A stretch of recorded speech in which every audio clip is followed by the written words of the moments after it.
শিক্ষা বিভাগে যেটো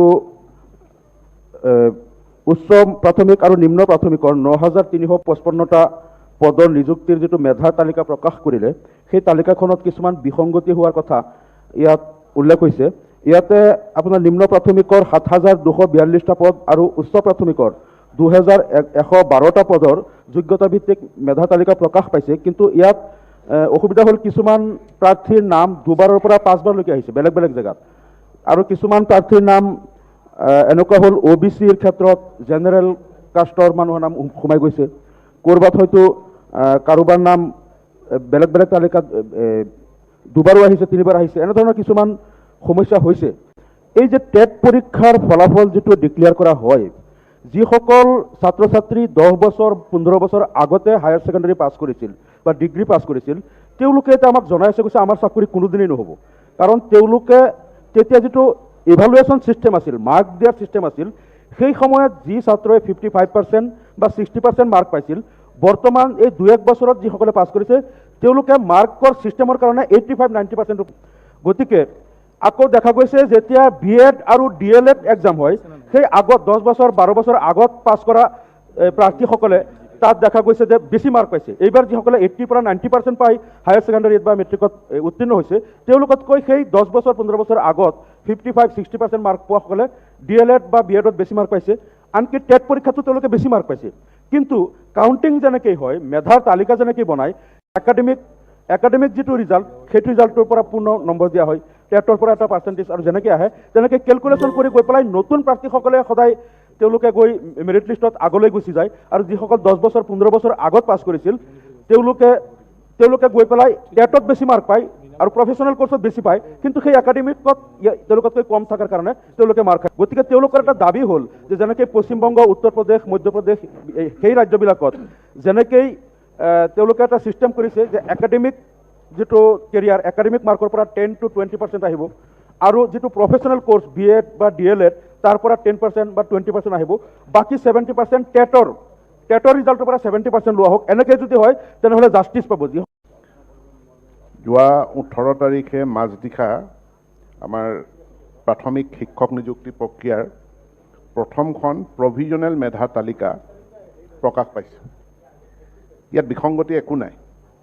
প্ৰভিজনেল শব্দটোৰ অৰ্থ যদি আমি জানো, প্ৰভিজনেল ইংৰাজী শব্দ, ইয়াৰ অসমীয়া অৰ্থটো হ'ল অস্থায়ী। এই অস্থায়ী শব্দটো বুজিলে আমি গম পাম যে ইয়াত একো বিসংগতি নাই। এই প্ৰভিজনেল বা অস্থায়ী তালিকাখন প্ৰকাশ কৰা হৈছে যে ইয়াত কাৰোবাৰ কিবা উজৰ আপত্তি আছে নেকি। যদি উজৰ আপত্তি আছে, উজৰ আপত্তিটো জনাব, সেইখিনি ডিপাৰ্টমেণ্টে পৰীক্ষা কৰিব আৰু এখন চূড়ান্ত তালিকালৈ আগবাঢ়িব। এতিয়া যিসকল প্ৰাৰ্থী তেওঁলোকে কেইবাটাও পদৰ কাৰণে তেওঁলোকে একেটা সময়তে আবেদন জনাইছে, তেওঁলোকে LPৰ কাৰণেও আবেদন জনাইছে, UPৰ কাৰণেও আবেদন জনাইছে। আমাৰ নীতি অনুসৰিয়ে তেওঁলোকে 3খন জিলাত তেওঁলোকে আবেদন কৰিব পাৰে, গতিকে 3খন জিলাৰ কাৰণে আবেদন কৰিছে।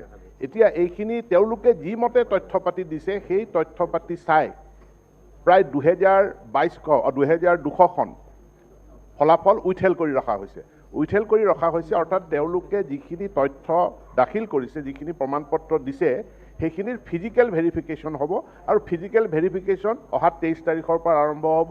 ফিজিকেল ভেৰিফিকেশ্যন হোৱাৰ পাছত চূড়ান্ত ফলাফল তেওঁলোকক দিয়া যাব। এতেকে কেইটামান দিন ধৈৰ্য ধৰিব লাগিব। লগতে যিসকলৰ বিভিন্ন কেটেগৰীত, ৰিজাৰ্ভ কেটেগৰীত যিসকলে আবেদন জনাইছে, অন্যান্য পিছপৰা শ্ৰেণীৰ আবেদন জনাইছে বা অনুসূচিত জাতি, অনুসূচিত জনজাতি, ইয়াতো ডকুমেণ্ট ভেৰিফিকেশ্যন কৰিবলগীয়া আছে। এতেকে যিমানবিলাক প্ৰাৰ্থী আছে, সকলোবিলাক প্ৰাৰ্থীয়ে দাখিল কৰা তথ্য পাতিসমূহ বেক অফিচ, অৰ্থাৎ যি কৰ্তৃত্বই তেওঁলোকক প্ৰমাণপত্ৰ দিছে, সেই কৰ্তৃত্বৰ জৰিয়তে আমি সেইখিনি বেক অফিচ ভেৰিফিকেশ্যন কৰি এখন চূড়ান্ত তালিকা আমি প্ৰকাশ কৰিম বা ফাইনেল মেৰিট লিষ্ট ওলাব। এতিয়া প্ৰভিজনেল যি মেৰিট লিষ্ট হৈছে, প্ৰভিজনেল মেৰিট লিষ্ট মতে কোনো নিৰ্বাচিতও নহয়, কোনো চাকৰি নাপায়, কোনো নিযুক্তিও নহয়। যেতিয়া ফাইনেল মেৰিট লিষ্ট ওলাব, সেই ফাইনেল মেৰিট লিষ্ট মতেহে নিযুক্তি হ'ব। গতিকে এতিয়া প্ৰকাশ হোৱা যিখন প্ৰভিজনেল তালিকা বা অস্থায়ী তালিকা, এইখনত কোনো বিসংগতি নাই, বৰঞ্চ হ'ব পৰা কোনো বিসংগতি দূৰ কৰাৰ কাৰণে আগতীয়া প্ৰস্তুতি হিচাপে এই প্ৰভিজনেল তালিকাখন প্ৰকাশ কৰা হৈছে। গতিকে বিসংগতি ইয়াত একো নাই। বাকী যিটো প্ৰক্ৰিয়াৰ কথা কৈছে অধ্যক্ষ মহোদয়, আমি সম্পূৰ্ণ স্বচ্ছতাৰে এই বাছনি প্ৰক্ৰিয়াটো কৰা হয়।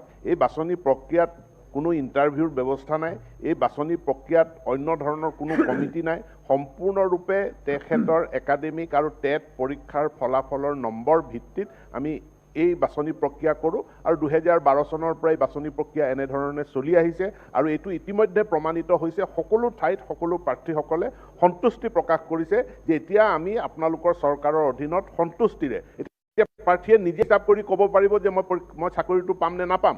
প্ৰাৰ্থীয়ে নিজে অংক কৰি উলিয়াই লয়। এতিয়া আমি অংক কৰি পেলাই আমি কাৰোবাক পেঞ্চিলেৰে নম্বৰ দি কাৰোবাক দি পাছ কৰাই দিয়াৰ কথাটো আৰু এতিয়া সম্পূৰ্ণৰূপে সেইটো ইতিহাস হৈ গ'ল। সম্পূৰ্ণ স্বচ্ছতাৰে হোৱা এই নিকা প্ৰক্ৰিয়াটো আৰম্ভ হৈছে আৰু এইটো মাননীয় মুখ্যমন্ত্ৰী ডাঙৰীয়াই কৈছে 10 মে'ৰ ভিতৰত আমি সম্পূৰ্ণ কৰিম।